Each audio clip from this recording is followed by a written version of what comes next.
তাড়াতাড়ি বাড়ি যাব আর মজা করে কেকটা খাবো। আমার কেকটা পড়ে গেল। আমার কেকটা পড়ে ভেঙে গেল, নষ্ট হয়ে গেল। এখন আমি কি খাবো? কত কষ্ট করে মায়ের কাছ থেকে কান্নাকাটি করে টাকাটা নিয়ে কেকটা কিনলাম। এই শেকড়ের বাচ্চা শেকড়, এই শেকড়ে আমি হোঁচট খেয়ে পড়ে আমার কেকটা নষ্ট হয়ে গেল। আমি এখন কি করে কেক খাবো? কত আশা করেছিলাম অনেক মজা করে কেক খাবো। আহারে, আমার শেকড়গুলোতে হোঁচট খেয়ে মেয়েটা দেখছি অনেক ব্যথা পেয়েছে। আমার শেকড়গুলোও হয়েছে, একদমই কথা শুনতে চায় না। আরে এই বাচ্চা মেয়ে, এত কাঁদছো কেন? একটু তো পড়ে গিয়েছো, এত কাঁদতে হয় নাকি? তোমার কেকটা নষ্ট হয়েছে তো কি হয়েছে? বাড়ি থেকে টাকা নিয়ে এসে আবার একটা কেক কিনে নিয়ে এসো, তাহলেই তো হয়ে যায়। একটা কেকের জন্য এত চিল্লাচিল্লি করছো, আর কাঁদতে হবে না। যাও, বাড়ি গিয়ে টাকা নিয়ে এসে আবার কেক কিনে নাও। আরে এই রাজ, তুমি চুপ করো। তুমি এত কথা বলছো কেন? তুমি জানো এই কেকটা আমার কত শখের কেক ছিল?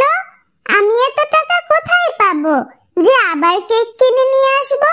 তুমি জানো মায়ের কাছে সে কবে থেকে আমি কেক খেতে চাইছি, মায়ের কাছে কত কান্নাকাটি করেছি, কত বুঝিয়ে কিছু টাকা নিয়ে এই কেকটা কিনেছিলাম। ভেবেছিলাম বাড়িতে গিয়ে মজা করে খাবো, আর তোমার এই গাছের শেকড়ের জন্য আমার কেকটা নষ্ট হয়ে গেল। আমার কেকটা খাওয়াই হলো না।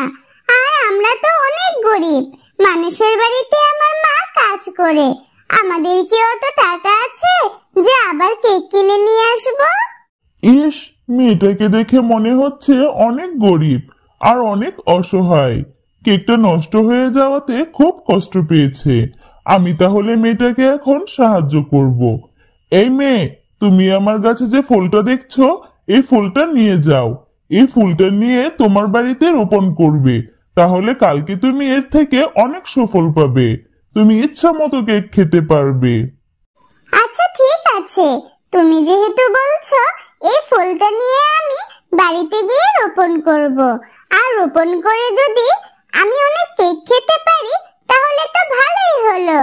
ঠিক আছে, তোমার কথা মতো আমি ফুলটা এখনই বাড়িতে নিয়ে যাচ্ছি। এরপর গাছের কথা মতো সেই ফুলটি নিয়ে মিনা চলে যায়, আর তাদের বাড়ির পেছনের আঙিনায় সে গর্ত করতে থাকে। এমন সময় মিনার মা সেখানে চলে আসে। আরে মিনা, তুই এটা কি করছিস? এই আঙিনার মাঝে গর্ত করছিস কেন? আর এই ফুলটা এবার তুই কোথায় পেলি? ফুলটা দেখতে কেমন অদ্ভুত অদ্ভুত মনে হচ্ছে, কেমন একটা ঝাঁঝালো গন্ধ বের হচ্ছে। কোথায় পেয়েছিস তুই এটা?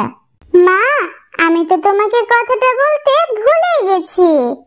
এরপর মিনা তার মাকে তার সাথে ঘটে যাওয়া সমস্ত কথা খুলে বলতে থাকে। আরে তুই এটা কি বলছিস? এটি কি কখনো সম্ভব? গাছ আবার কখনো কথা বলে? পাগল হয়েছে নিশ্চয়। এই দিনের বেলায় স্বপ্ন না দেখে যা, তাড়াতাড়ি ঘরে যা। আর আমি এখন পুকুরে জল আনতে যাচ্ছি, তুই হাত মুখ ধুয়ে ঘরে যা। আমি তোকে খাবার দেব, ভাত খাবি। এরপর সেখান থেকে মিনার মা চলে যায়।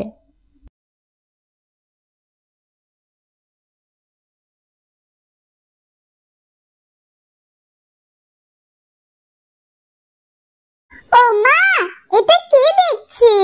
এই গাছটাতে অনেকগুলো কেক ধরেছে। এই জন্যই কি সেই গাছটা আমাকে ওই ফুলটা দিয়েছিল? এখন তো আমি অনেক কেক খেতে পারবো, অনেক মজা হবে। খবরদার বলছি মিনা, এই গাছের কেকে তুই একদম হাত দিবি না। কে জানে এই কেকে কোনো বিষ মেশানো আছে কিনা। গাছে কি কখনো কেক ধরে? এটা আবার কেমন ব্যাপার? এটা আমি প্রথম দেখলাম। তোকে কোন গাছটা এই ফুল দিয়েছে? আগে তুই তার কাছে আমাকে নিয়ে যা, তারপরে কেক খাবি। ঠিক আছে মা, তুমি আমার সাথে চলো। এরপর মিনা ও তার মা সেই গাছটার কাছে চলে যায়। গাছ, কে তুমি? তুমি আমার মেয়েটাকে যে ফুলটা দিয়েছো সেটা থেকে বড় একটা কেকের গাছ হয়েছে। সেই কেক খেয়ে কি আমার মেয়ে মারা যাবে? তুমি কি আমাদের কোনো ক্ষতি করতে চাও? আর কেনই বা তুমি এটা দিলে? না না গো, আমার কোনো খারাপ উদ্দেশ্য নেই। আমি তোমাদেরকে সাহায্য করার জন্যই গাছটা দিয়েছি। তোমরা ওই গাছের কেকগুলো বিক্রিও করতে পারবে, আর তোমার মেয়ে যত খুশি তত কেক খেতে পারবে।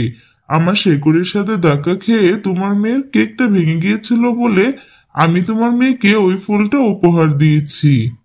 তুমি সত্যি বলছো? তাহলে তো অনেক ভালোই হলো। এখন থেকে এই কেকগুলো বিক্রি করলে আমাদের সংসারে আর কোনো অভাব থাকবে না।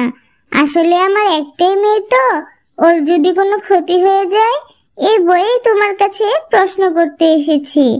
আর হ্যাঁ, একটা কথা, এই গাছে যখন কেক ধরবে দিনের বেলার কেকগুলো তোমরা খাবে, আর রাতে যে কেকগুলো ধরবে সেগুলো ভুলেও ছিঁড়বে না, বা তোমরা কখনোই খাবে না, কারণ ওগুলো বিষাক্ত হবে। এজন্যই তোমাকে আগে থেকে সতর্ক করে দিলাম। দেখ মিনা, গাছটা দেখতে দেখতে কত বড় হয়েছে আর অনেক কেক ধরেছে। এই গাছের কেকগুলো বিক্রি করে আল্লাহর রহমতে আমরা অনেক ভালোই চলছি। চল গাছ থেকে আরো কিছু কেক পেড়ে নিই, তারপর সেগুলো নিয়ে বাজারে বিক্রি করতে যাব। এরপর মিনা ও তার মা তাদের সে কেকের গাছ থেকে কেক পাড়তে থাকে। এতদিন ধরে আমি এটারই অপেক্ষা করছিলাম। আমি জানতাম এই গাছটা নিশ্চয়ই কাউকে না কাউকে সাহায্য করবে।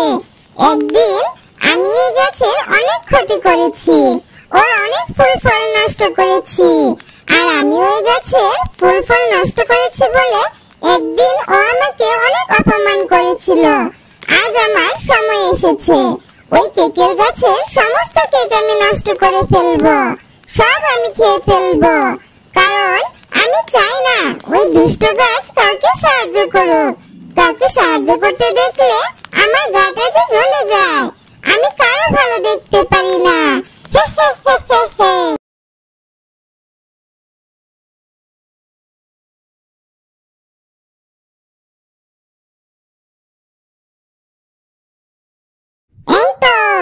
এই তো দেখছি সেই গাছটা। আজ আমি এই গাছের সমস্ত কেক খেয়ে নষ্ট করে ফেলবো। ওই জাদুকরি গাছ কাউকে আর উপকার করতে পারবে না। আমি সবকিছু নষ্ট করে দেব, সব খেয়ে ফেলবো। কি মজা খেতে! এরপর সে শাকচুন্নি সে জাদুর কেকের গাছের কেকগুলো খেতে থাকে, আর সে কেক খেতে খেতে কিছুক্ষণ পর তার মুখ দিয়ে রক্ত বমি বের হতে থাকে। এটা কি হচ্ছে আমার সাথে? আমার মুখ দিয়ে রক্ত বমি বের হচ্ছে কেন? আমার মুখটা যে জ্বলে যাচ্ছে, পুড়ে যাচ্ছে। কেউ বাঁচাও আমাকে! এরপর শাকচুন্নি সেই বিষাক্ত কেক খেয়ে মারা যায়। আমি জানতাম শাকচুন্নি, তুই একদিন ওই গাছের কেক নষ্ট করতে যাবি। এজন্যই তো আমি রাতের কেকগুলো বিষাক্ত করে রেখেছিলাম, যাতে করে কেউ যদি মিনাদের গাছের কেকগুলো নষ্ট করতে চায় তাহলে সে রক্তভোগী হয়ে মারা যাবে।